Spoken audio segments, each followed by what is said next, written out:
Nous avons donc, dans le cadre du fonctionnement de notre village, nous avons donc, dès la mise en place, dès la fermeture du village, et après que nous ayons obtenu enfin que le club accepte de ne pas partir, nous avons signé, nous avons proposé un plan de relance au comité d'entreprise du Club Med. Ce plan de relance prévoyait, dans sa page 42, il n'est plus le numéro de l'article, mais on prévoyait à page 42, la réorganisation du temps de travail pour répondre aux exigences de l'exploitation.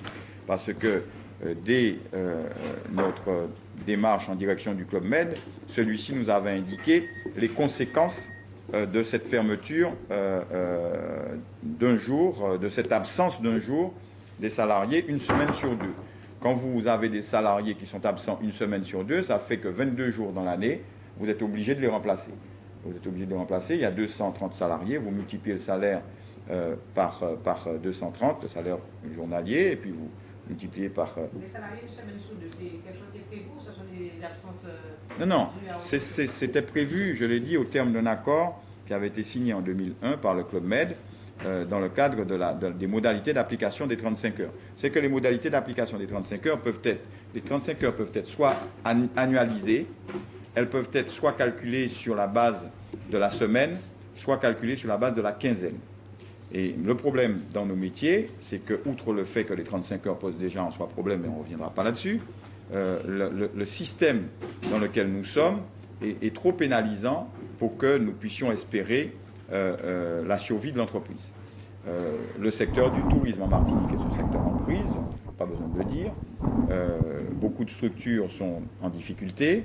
Ce secteur d'activité a perdu des emplois de manière importante depuis 10 ans, et de manière importante et régulière.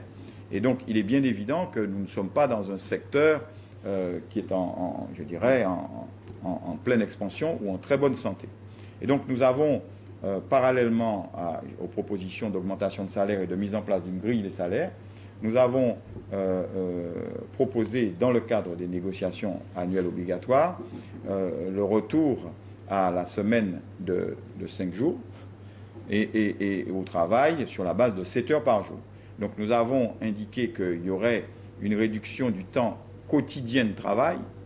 Au lieu de travailler 8 heures, donc on travaillerait 7 heures, et qu'en contrepartie, on travaillerait 5 jours toutes les semaines. Bon.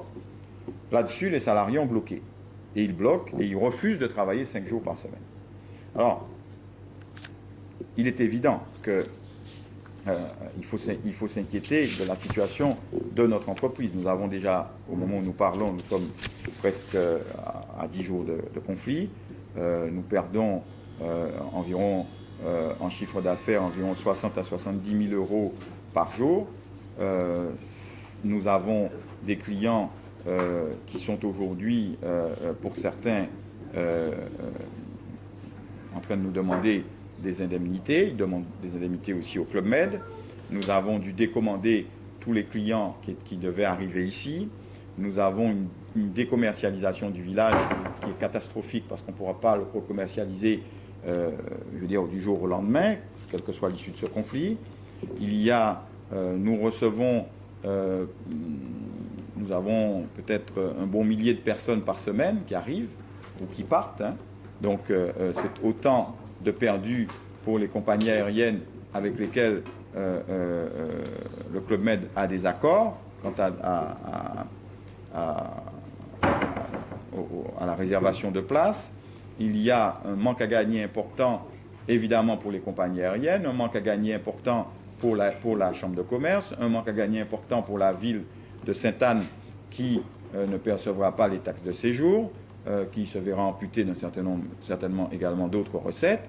Il y a des conséquences graves pour le commerce. Je rappelle que quand nous avons, en juin 2005, quand on a fermé, c'est-à-dire on a fermé le 31 mars 2005, quand on a fermé, eh bien on estimait que les commerces de Sainte-Anne avaient une baisse de 20% de leur chiffre d'affaires. Ça c'est... Non. Ça c'est... Vous pouvez faire ce que vous voulez. Non, attends, je réponds à votre question. On peut dire ce qu'on veut. Moi, je ne rentre pas dans les jeux de macaques de ce pays. Moi, je dis les gens sont responsables, ils sont responsables. Monsieur Marie-Jeanne, monsieur Claude Lise sont des responsables. S'ils considèrent qu'ils n'ont rien à dire, ils ne disent rien. Je ne vais pas aller les solliciter pour régler le problème de mon entreprise. Je dis simplement, en des termes très simples, que le problème de mon entreprise dépasse le cadre de mon entreprise.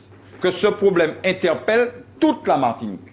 Et que quand des salariés se mettent en grève parce qu'ils ne veulent pas travailler 5 jours par semaine, il me semble que ça n'est pas le problème de la SMVV et de son PDG Yann Monplaisir, que c'est le problème de la Martinique. Et s'il y a des gens ici qui sont des autorités à un niveau quelconque, y compris moral, et qu'elles sont capables de dire qu'il est légitime aujourd'hui, en 2006, que des salariés engagent un conflit aussi coûteux pour l'ensemble de l'activité économique dans un secteur qui est aussi fragile, où on était en train d'amorcer une relance. S'ils considèrent que c'est normal, il faut qu'ils le disent. S'ils considèrent que ce n'est pas normal, il faut qu'ils le disent également. Mais je crois qu'ils sont coupables de silence. Maintenant, chacun jugera. Il ne m'appartient pas de juger. Moi, je ne demande pas aux gens nécessairement de prendre position, de prendre parti, etc. Je constate simplement qu'à mon sens, il y a un problème de responsabilité qui est posé dans ce pays et que chacun doit prendre ses responsabilités. Et c'est une manière de prendre ses responsabilités que de ne rien dire.